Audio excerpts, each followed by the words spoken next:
Hey guys, so I decided to do my studio tour for you all, and that is because I know the next couple of months are going to be very busy with work. So I thought I'd go ahead and show you all what it looks like inside. And if you hear that noise, somebody's doing their roofing. Um, so this is the outside. I'm not going to show you the outside again anyway. There's many videos that show you the studio progress, so I don't need to show you that again. But in case those of you are wondering, this was a kit that you could purchase off of studioshed.com. And you can configure where the doors, how many windows, what kind of doors, how many lights, all that kind of stuff with the kit.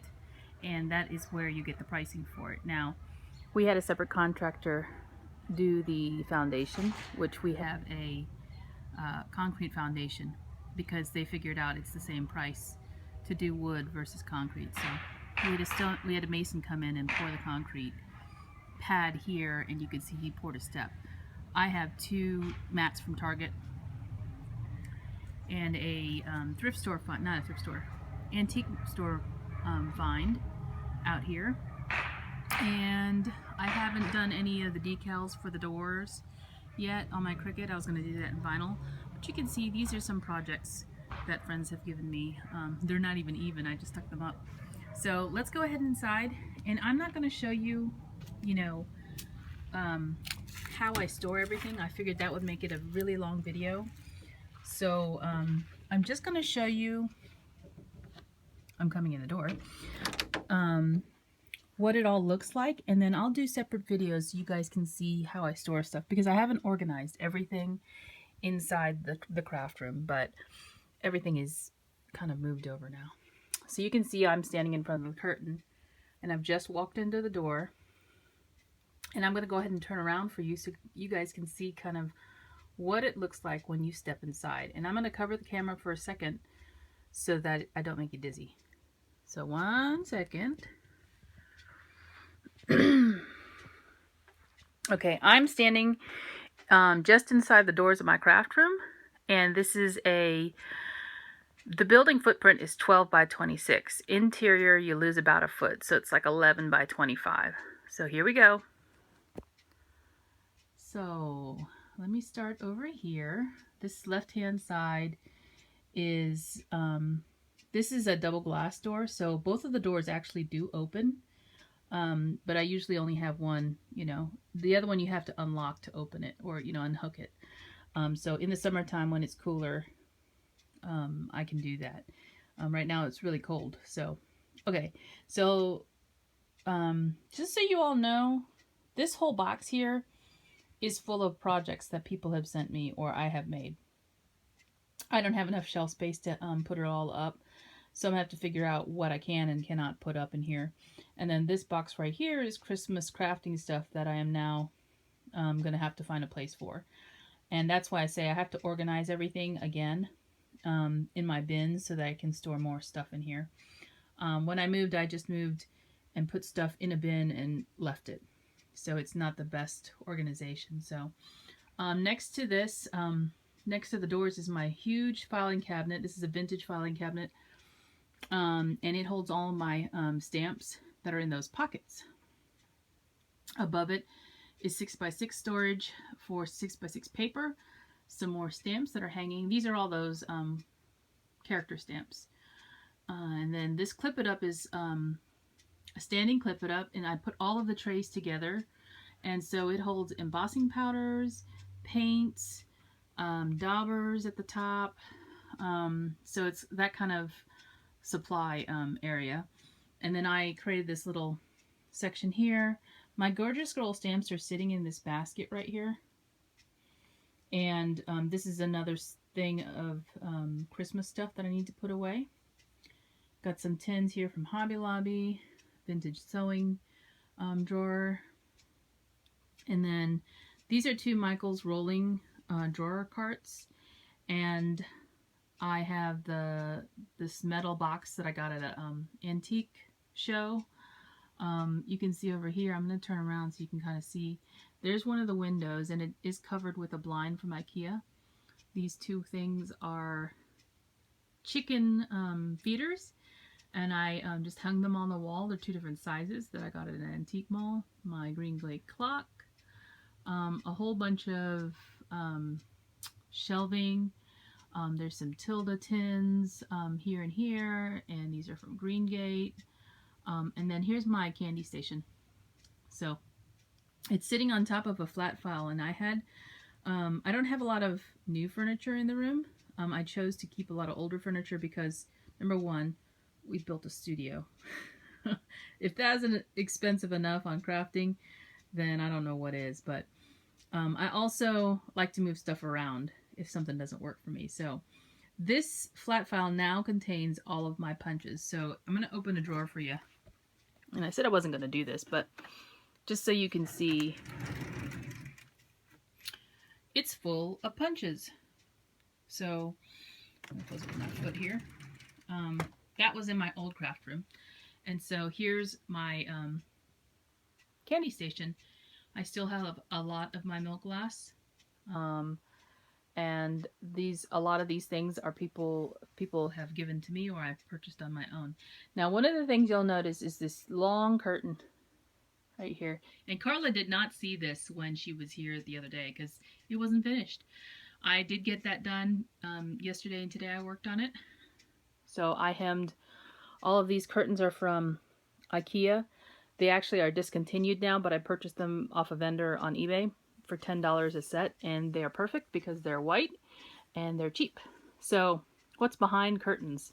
Curtains have hidden things. See, there's these metal racks that go from floor to ceiling with these different color bins that I've purchased and boxes, and they hide my mess. So there's 8 curtains that are hanging on a rail, and sorry guys, I just wanted to have that kind of light, airy look, so that's why I hung them, so you don't see all of the mess. So this curtain goes all the way down to the end of the wall, the 25 feet, and it's floor to ceiling of stuff. So that's where all my paper is, that's where my embellishments are, a lot of embellishments, a lot of altered stuff, all you name it. So I'm going to walk in, and here's my desk. You can see my Christmas tree from Esme. It's still up because I keep mine up until the 6th, which is Epiphany. So it'll stay up until the 6th, and then I'll store it away.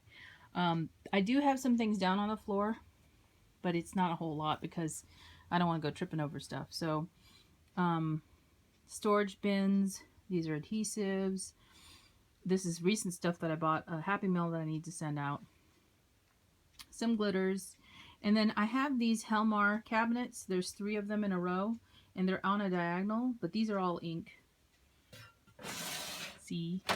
And they're arranged by color. I haven't made the labels yet. I won't open that one. That one's black. There's another brown one. But it's kind of in the Roy G. Biv order. So the reds, the pinks, the yellows, greens, blues are here, and then purples and stuff. So anyway, I do have storage under the desk because the desk is on a set of legs from IKEA. I found this tabletop, which is 8 feet by 3 feet, in the scratch and dents location or discontinued location in IKEA. It was $10 for an 8 foot by 3 foot desk. So I purchased it, and then I bought the legs that actually are adjustable up and down. So the height of the table is not a typical height of your tabletop. And there's one of the legs. You can see there's a little seam in it because it's lifted, and I did that on purpose so I could store stuff underneath the desk. There's a clear bin. I got Valentine's stuff in there. My trash cans are right underneath, and this is where I sit. You can see my tablecloth when I'm filming videos. This is what it looks like. I've got several mats on the table at one time, and my table isn't clean because you guys know you may have one or more crafting projects going on at a time. So my table is not nice and neat. I wanted to keep it real here, right? On this end of the desk, there is a die cutter back here if I want to use that and not have to get up all the time. A whole bunch of dies and stamps that are like for the next couple of holidays and everyday stuff. And then I bought these bins recently. I haven't filled them all, but I plan to keep that there. Some most used tools, candy, sugar-free I might add, pens, and then there's a lamp. And to the right of this, right behind it, is a die cutting station, and I'll go through that. But I want to show you this end of the desk without making you dizzy. Copic markers, here they are. And then I have a little drawer, metal drawer embellishment thing. Little basket of stuff with Valentine's things I want to alter, and then that's all, you know, projects. Some boxes I bought.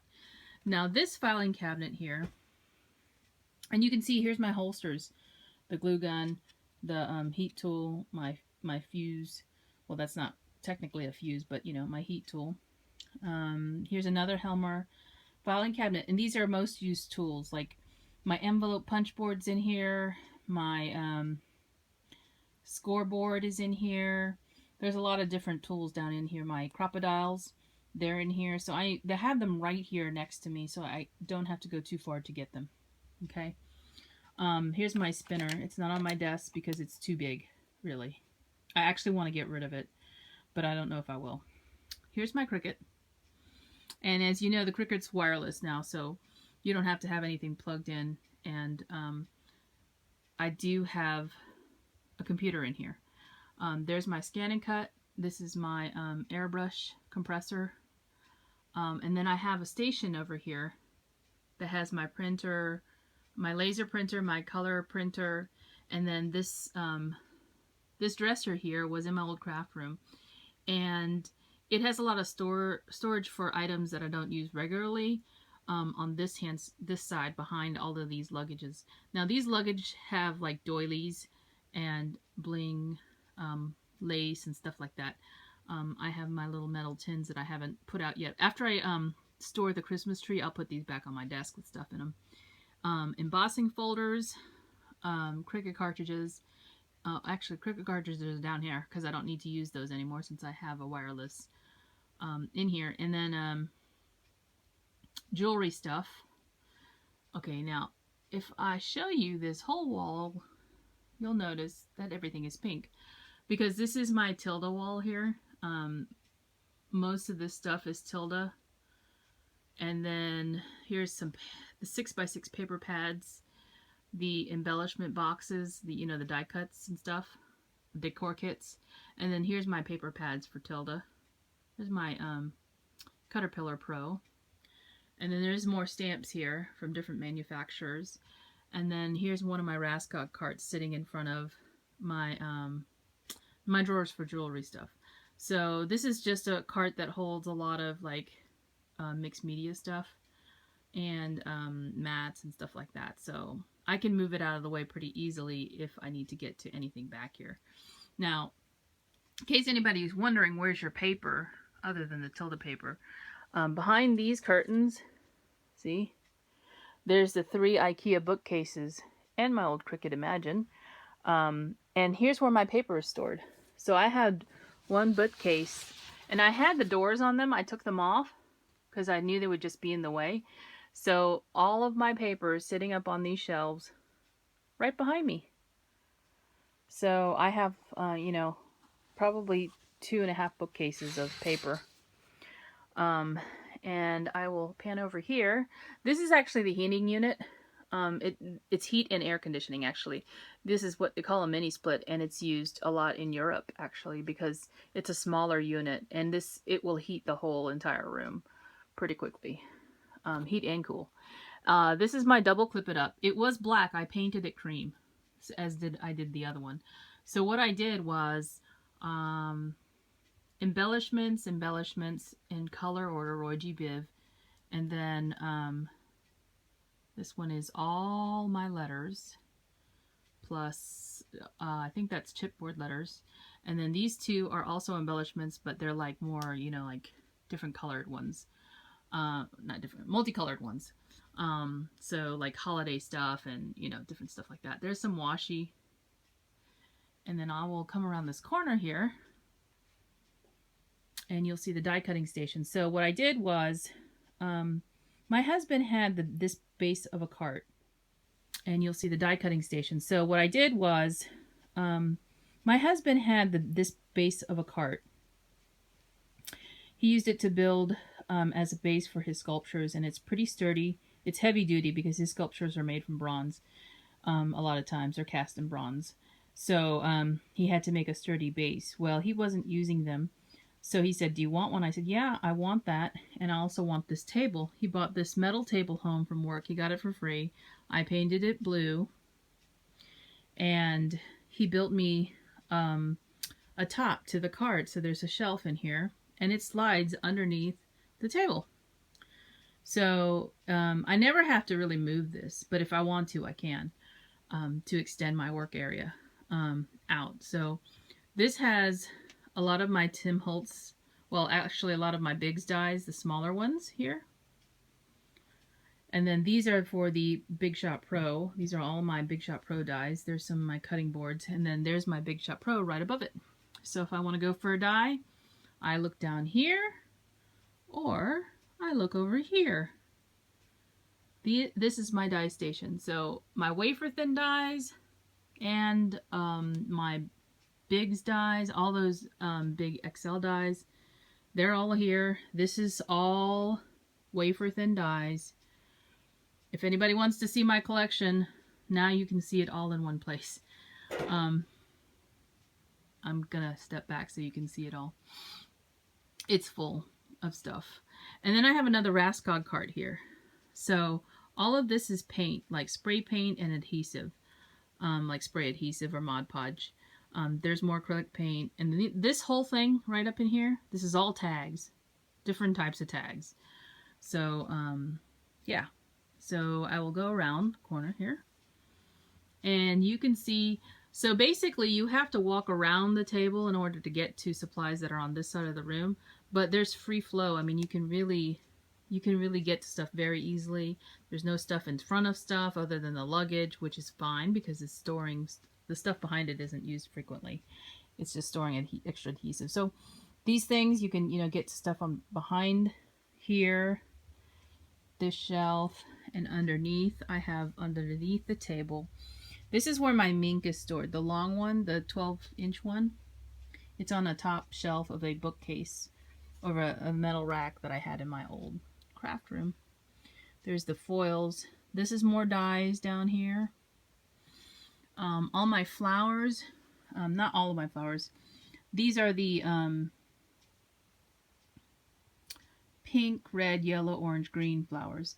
The rest of the flowers are actually on the other side of the table behind the curtain. Behind curtain number 1. And then on this side, I had this in my craft room before too. These are Target bins from Closet Made, I think.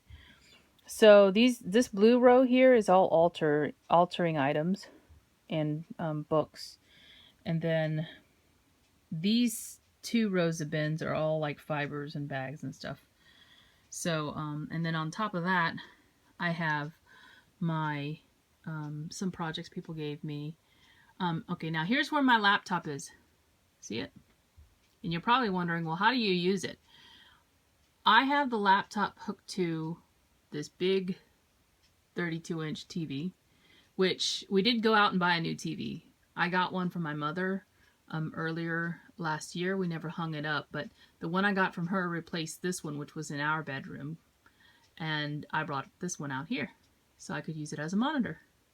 And you can see my screensaver is on. So how do I use this laptop? Well, they make a Bluetooth keyboard. So there's the keyboard sitting on my desk.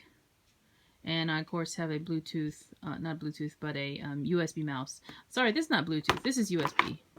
So there's a USB keyboard and mouse. This charges with solar. So you can see the solar panels across the top. And then that one I have to plug in when it gets low. But if you turn it on and off, it doesn't drain the battery as much. So here on the other side of the desk, you can see here's my 8.5 by 11 paper. I don't have much of it, but I have a lot for card bases. So I just decided to switch from a lace storage to a paper storage on this. And then above it, I have my banner and some more Tilda stuff. Okay, so going down, hopefully I'm not making you dizzy. There's some more storage down here. Now this is where all my molds are stored. So I use the Tilda tins to store my molds. And I think some of them are empty actually, or they have supplies in them, or mold supplies. So these are iris cases. Some of them have paper, some of them have collections that I have a lot of, stickers and that kind of stuff. So if I move along, I do have an art cart. Well, actually, I think this was a hairdresser's cart that I found for like $15 at a thrift store. So all of my art supplies are here, like colored pencils, watercolor, my most used acrylic, like gesso and stuff like that is in here. So it's stored under the table. If I need it, I can just pull it out. My, what is this called? Wrapping paper and rolls. I painted this trash can. It's a plastic trash can we found, and I painted it. And then I'm back to the beginning. So, there's my tripod that I've been doing my videos on. There's a whole bunch of charms here. So if you don't see your project and you know you sent me one in history, in the recent history or in the past history or whatever, it's because I don't have enough shelf space. So I'm going to have to get creative about how to do that. There's a record from Jen Callie. She did for a challenge I hosted about a year ago, I think. A year or two ago. So there's my clock. My refrigerator that has some acrylic paints. And then, yeah, so I will turn around so you can see from this end what it looks like and where I came from. And yeah, that is the overview of my crafty space. I'm back at the front of the room where my milk glass is. And I'm trying not to move all crazy because I want you to see some of the detail in it. Candy station, etc. Oh, there's a piano from Tisha. Thank you, Tisha. So anyway, guys, if you have any questions about any of the stuff you saw in here, where I might have gotten something, you know, just leave a comment below. I'll try and answer you. But this whole side I need to organize. And I will do some smaller or shorter videos, some shorter videos, not smaller, on how to do this, or not how to do this, but how I store stuff, and maybe it will help you, you know, get some ideas for your crafty space. So thank you for watching, and yeah, this was supposed to be the short video, so we'll see how those go. Talk to you soon, guys. Happy New Year. Bye-bye.